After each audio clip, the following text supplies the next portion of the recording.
ஒரு நாடு வளமாக சிறப்பாக இருக்க வேண்டும் என்று சொன்னால் சட்ட ஒழுங்கு சிறப்பாக இருக்க வேண்டும். அப்படி சட்ட ஒழுங்கு சிறப்பாக இருந்தால்தான் அந்த மாநிலத்துடைய வளர்ச்சி கூடும். ஆனா இங்கே அப்படி அல்ல. சட்ட ஒழுங்கு சந்தி சிரித்துக் கொண்டிருக்கிறது.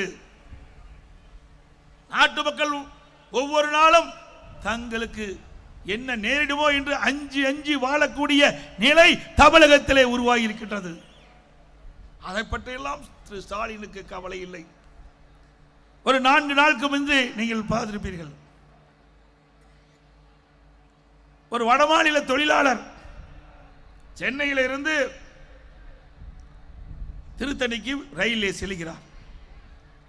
4 சிறுவர்கள் அவரை பட்டா கத்தியோடு கஞ்சா போதையிலே கடுமையாக தாக்கிட்டார்கள். கெஞ்சுகிறார். எல்லா வலைதளங்களும் வந்திருக்கிறது. எவ்வளவு கொடுமையான நிகழ்ச்சி! இப்படிப்பட்ட ஆட்சி தொடர வேண்டுமா?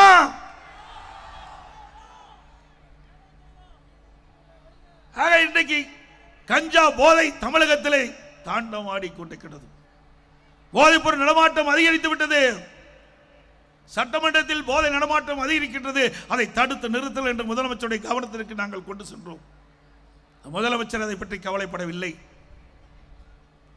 அறிக்கையின் வாயிலாக வெளியிட்டோம், தொலைக்காட்சியின் வாயிலாக வெளியிட்டோம், பொதுக்கூட்டத்தின் வாயிலாக நாங்கள் பேசினோம்.